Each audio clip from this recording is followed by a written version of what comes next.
everyone, Ivy League Gaming here, and today we're playing Raid Shadow Legends, and I wanted to showcase my very first one-key Nightmare HYDRA. Full auto, not semi-auto, no targeting any heads. I wanted to showcase my run here. It was pretty darn solid. I was happy, and I'm gonna show you guys the AI setup. There's only a little bit, honestly, and we're gonna get into the run, and I'm gonna talk about this team a little bit. I'm not gonna bother showing the whole run. There's no point there because, well, it's long, but not really. I mean, 23 minutes isn't so bad, right? 23 minutes full auto, not so bad. But yeah, let's get to it. But, well, before we get to it, let me talk to you guys quick about a game that I'm still playing and some special things that are happening involving that. I'm coming at you with Infinite Magicraid again, guys. I am super loving this game. I'm pretty addicted now, honestly, and I'm getting my friends addicted. Oops. I can't lie. I wasn't sure if I was going to keep playing, but then I was like, all right, I'll give it another chance. And here I am, continuing to play and absolutely loving it. There's so many great quality of life features. Like, guys, look at this over here. Multi-battles. There's multi-battles going on in the background while I can go farm some arena. While I could go do some Space Temple. That's a new feature coming as well that we can do at the same time as multi-battles, or you can just close the game, walk away, and know your battles are going to be done, and you'll come back to some resources. Amazing. They have hero regression, so if you build someone you regret, you can get all of the resources back. Like, that's insane. If I regret building my hero here, of course I got to get her out of my arena first, but if I regret building my hero that I want to have some fun with, even though she's not a top tier epic, I can get all the resources back. So great, and such a great feature. But besides all the great features that this game has had, Halloween is here. So we have codes, guys. We have free stuff. This is the best time to join. New codes, new champions, special events. What better time to start playing this game or give it a try if you haven't already? We do have code, yeah, IM777. We also have Halloween. Halloween is here. Halloween is here. Let's have some fun and have some new champions, new events, and more free stuff. So make sure you take advantage of that code and get your free resources. We have special events going on from October 31st. Just log in for 3 days to get Halloween-themed new character, Seal.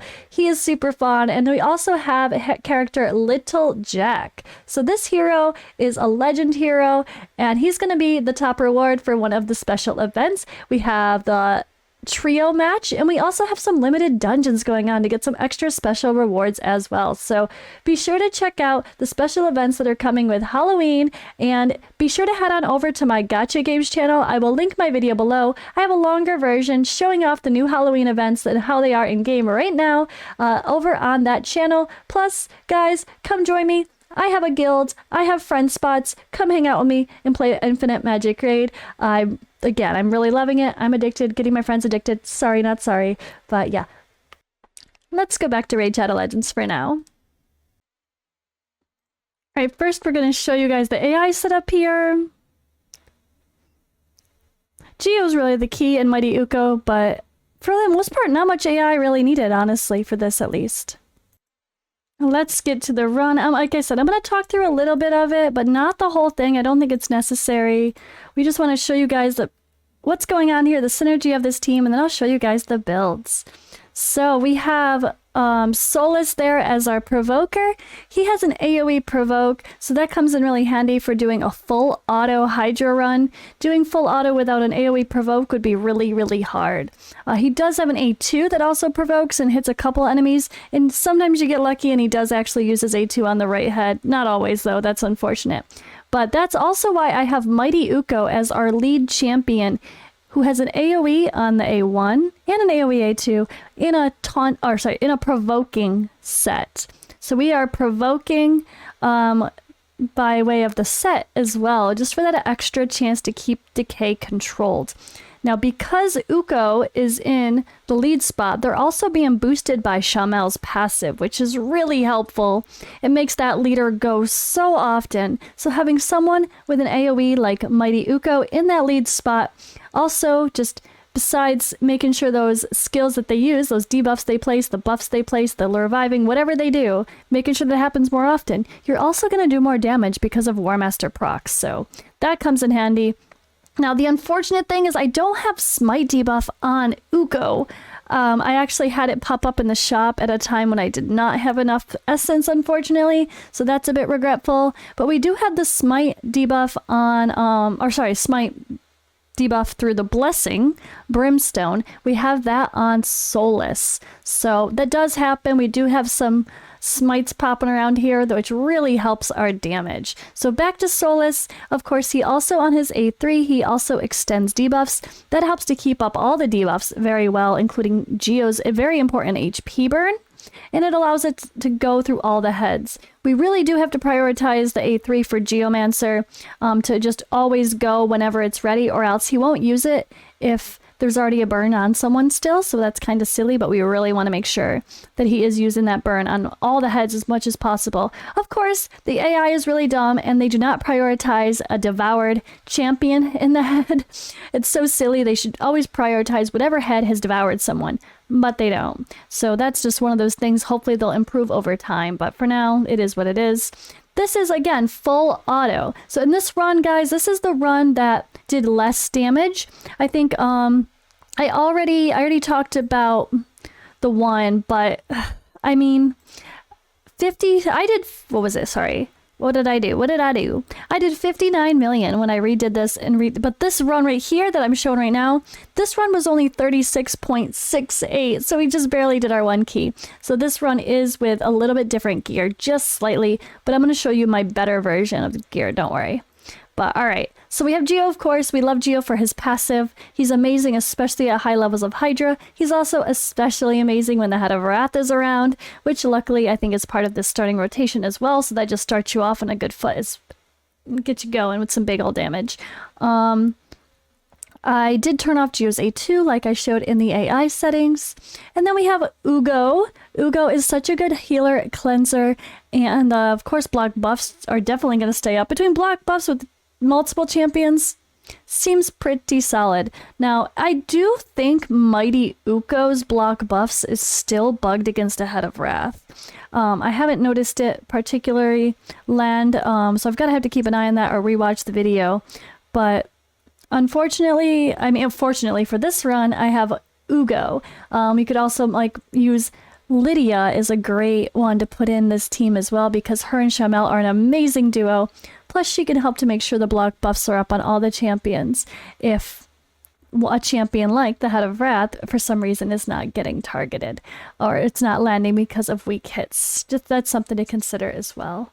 So Ugo is here bringing the heals and the cleanse, which really helps. And the healing is a big deal. You can see we're actually healing too much. And I actually have Miracle Heal on Ugo as well. And it's still lots of heals with all those leeches that are popping between Snickers and Ugo's A3. So luckily we're going to kill the Head of Decay pretty quick here. So that's not a problem. It'll give us back some of that HP. But you do have a lot of healing going on here. And that's why I brought Ugo in. With Snickers on my team instead of Bivald, for example, as my provoker, who was a great replacement instead of Solus.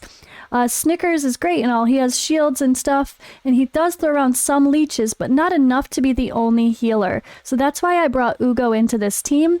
Ugo and Snickers here in this team with Solus is great. Otherwise, if you don't have some of those champions, you could use Lydia and Bivald instead. That's just something to think about. And then a different champion like Mother Sybil for decreased speed. And she's a really great champion for Hydra, all levels as well. So my Shamel was a bit squishy here, as you see him on the ground. I realized that was part of why this run was a little bit risky. He was dying a lot. And if he was dying when the Head of Torment was out, well, that really got messy. So I ended up opting for doing some gear adjustments and making it better. But in the end, it ended up being okay. I think I got a solid run now. So yeah, Shammy, we know Shammy. He prevents those fears and true fears from coming on us. And his A1 also is great when there's other debuffs flying around, like from the other heads, which is why I say don't put block debuffs on the same team as Inquisitor Shamel, because it's not about the fears. I know you can't block the fears, that's obvious, it says that. But what you're forgetting is that the A1 of Shamel allows him to counterattack every time an enemy places a debuff on an ally. So that's not just fear, that's the provokes, that's the weakens, that's the poisons. Anytime those are landing on your champions, if you don't have high enough resist to resist everything, or some of the debuffs cannot be resisted, so that's something to consider too. But that's going to allow Shamel to pop out a bunch of extra damage because he's always counterattacking, not only from his passive, but his A1 as well. And then we have Snickers, which is who I just got Snickers. I just got him recently, so I just built him up during the last CVC event, and he is really fun. I thought he'd be great for Hydra. He brings the support with the shield, brings a leech, and of course that reflect damage, which I know the reflect damage isn't great for Hydra. It's actually kind of a bummer. You think you hear about Geo's passive being so good, reflecting and whatnot, but unfortunately, when it comes to just the reflect damage buff, it's not as much as you would hope, honestly. It's kind of a letdown. I feel like reflect damage should be very strong in Hydra, but unfortunately it doesn't seem to be as strong as I would like, or we would hope, based on thinking of someone like Geo again, or Brogni's shield, right? You have so many of those people that have like reflect passives, but then the buff itself is kind of meh. I don't know, maybe that'll get better one of these days. Anyway, he's just a really good champion as well. He has decreased speed and decreased attack, and yeah, I think he's pretty solid. He's fun and a solid addition to a Hydra lineup. Just always thinking about the synergy and making sure you cover all your bases for all the skills that you need in the Hydra run overall. But all right, we're gonna stop this here. I'm gonna take a pause. We're gonna cut to the end, and then I'm gonna show you guys the gear. This was the one that got me 36.68. It was pretty solid though still, but I felt at first, at least, because I was like, oh, I think if only this one head, if we attacked the one head that just devoured a certain blah blah blah, like, you know, a certain chain of events just messes it all up. But in the end, it was a little bit unreliable, and I think Inquisitor Shamel dying a lot was a big part of that. So I beefed things up, and that's when we were able to do much better with this one here, with our 59.3, and I feel pretty solid about this one. I think it's pretty good. And yeah, let's go take a look at my builds. First up, we have Solus Provoking. He is in a reflex set. This is really helpful just to have a chance to refresh the cooldown of the most important skill, this AoE A3 here with Provoke, keeping Head of Decay under control, and same thing here with this as well. Yeah, Relentless is also a solid option for Solus or Bivald, Coronar, whoever you end up able to use here, that should be okay. But let's see, I do have him with pretty solid stats. He's got 4,000 defense. He has defense based for damage as well. So we got that 100% crit rate and a little bit of crit damage on him. I wish I could get more, but it's hard when I'm trying to get over 250 resist and then 350 plus accuracy on everybody for sake of Hydra and everything being able to land. And then of course I'm also usually aiming for 250 plus speed when it comes to Nightmare Hydra. Now if this is like, okay, I can't do Nightmare Hydra, this is over my head, but maybe you have some of these almost the same comp, just scale things down, guys, for sake of brutal or hard or normal, whatever you're working with. It doesn't have to be Nightmare. I get it. Not everyone can do Nightmare Hydra. The gear requirements are pretty hard. But that's why we have wonderful tools like the hellhades.com stages tool. That's super, super helpful for taking a look at what you're fighting. And then you know exactly what you need for stats to counteract it. So that's my Solus. He is in War Master Masteries. Plus, again, this always is chance for this cooldown. I love that mastery for Hydra as well. All right, then we have our new friend Snickers. Let's bring Snickers into the... Actually, yeah, where's Snickers? Let me go to him first. He is with War Master Mastery as well. So he's got the AoE, or sorry, he's got an A1 that places decreased attack. It also can place Leech as well. And we have Ally Protect, Reflect Damage, so he brings some really nice support, along with the shield and decreased speed. So the shield cannot be removed if it's placed when enemies are under Leech. So if he's placing the Leech and you have Ugo in the same team placing leech or anyone else, he's going to always be putting up these shields that cannot be removed, which is really nice if things get sloppy with the Head of Mischief, if your block buffs fall off, especially in a full auto run. That's more likely to happen than, well, manualing it, right? So he's just really, really good. I'm actually quite happy with him for sake of HYDRA. He impressed me. I thought he wasn't going to be able to quite hang at nightmare level, but he did just fine. His support was great. I also put him in a stalwart set. They're coming out with a new set, guys, remember? That's going to be a better version of stalwart gear. That will be really helpful too, but that'll be with the next Forge Pass.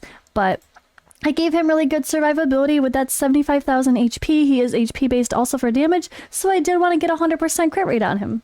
Also above 250 speed and enough resistance and accuracy. So the resistance isn't enough for everything, but if we have decreased accuracy on the heads, it really does help, and they can resist most of the debuffs that are being thrown at them. That can really make everyone die pretty quick. But luckily we have Shamel in there, so when Shamel's around, some debuffs flying, it's not too big of a deal.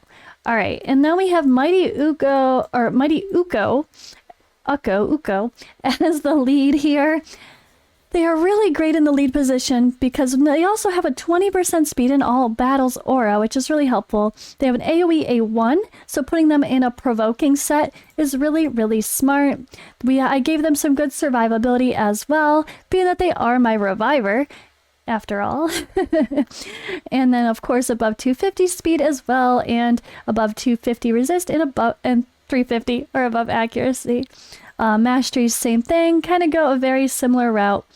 Sometimes I go sniper to extend debuffs, or master hexer as well. It just depends on which one I'm actually it depends on the percentages to land stuff, whether I use both or if they just need to have a chance to extend a good debuff like block buffs, decreased defense, etc. So Uko is awesome. They bring that decreased accuracy as well. So if Geo's not reliable enough because it's a low chance to land, well, they bring it as well. So you definitely should have that up almost all the time. So who else is on our team? Let's see. We have some wonderful, wonderful epics. Of course, Geomancer. I do have him with a cruelty blessing. I did have my Solus with a whatchamacallit, brimstone blessing as well. So there's the masteries for Geo. He is in a relentless set. Decent survivability, could be better. And we got above 250 speed. Again, I do not worry about crit rate on him. His damage comes from his passive. A little bit of resist. I wish I got to get this resistance better, but I didn't want to mess him up. He's the one I use for the Iron Twins as well. I'm not too worried about resistance there based on everything else, the way I deal with it. And then, yeah, accuracy is enough. Plenty enough for this and the Iron Twins, it seems, even though it seems like it shouldn't be enough for the Iron Twins, but it is. It is. I don't even know how. It is. All right, and then we have Ugo here. I do have Ugo with a Miracle Heal Blessing, but it's just, it doesn't seem to help that much, right? I don't know. It doesn't seem to help that much. I don't know how much it really helped in that run. It just seems so crazy. It didn't really, I don't know. It was more about killing the Head of Decay than it was actually this blessing helping anything, I feel. Anyway, so we have, of course, in a War Master Mastery as well, and a Reflex set. Reflex or Relentless on Ugo is amazing. If you can do Relentless gear and then actually use some Refresh accessories, that's a really good combo for most of these characters as well. But based on the speeds and the stats I was trying to get, I opted for not using my Refresh accessories in this comp, so I did go Reflex instead of Relentless. But I feel like Relentless plus Refresh is a really good combo for a lot of these characters. Geomancer included. I wish I had some good Refresh accessories for Geo as well. And then we have our friend here who's saving the day with the Head of Torment around, Inquisitor Shamel. I did put him in Relentless gear and did go damage. I had a lot more damage on him originally. I had 5,000 attack, but he was just so squishy and dying so much that it really got messy when he would be dead when the Head of Torment was out there, and it would make it less reliable. So I opted to switch out and give him a Blood Shield ring, so I gave him a little bit more survivability when he was doing his hits, and I gave him some HP and defense, because he had like 1,800 defense and like 3,700 HP. It was pretty sad. So we had to help beef him up a little bit. And I did try to give him solid resistance, just so that way because he is so squishy, I didn't really want to let him have too many poisons and stuff thrown at him. So that was where I had for him in mind for Hydra. Now, I guess my masteries could be changed. We don't really need that anymore. The Retribution Mastery, it can't proc as often, but that's alright. Still, okay, it still helps every now and then. But yeah, there we have it, guys. Full auto, Nightmare Hydra. Without Krisk, Nekmothar, Tuhanarok, Duchess, Siphi. Some of those really big names. And I know I used a Void Legendary in Solus, but you don't need him. You can do a very similar comp, like using someone like Bivald as well. And you don't need Snickers. You could use anyone with an AoE decreased speed. It could be like another, again, Fusion Champion. There's so many great Fusion Champions that are amazing for Hydra. Fusion Champion. Mother Sybil is here somewhere. She was a Fusion Champion. So many great ones to use. But alright guys, that's all for now. Hope you appreciate this video, and I'll see you in the next one. Infinite Magicraid. Play to slay.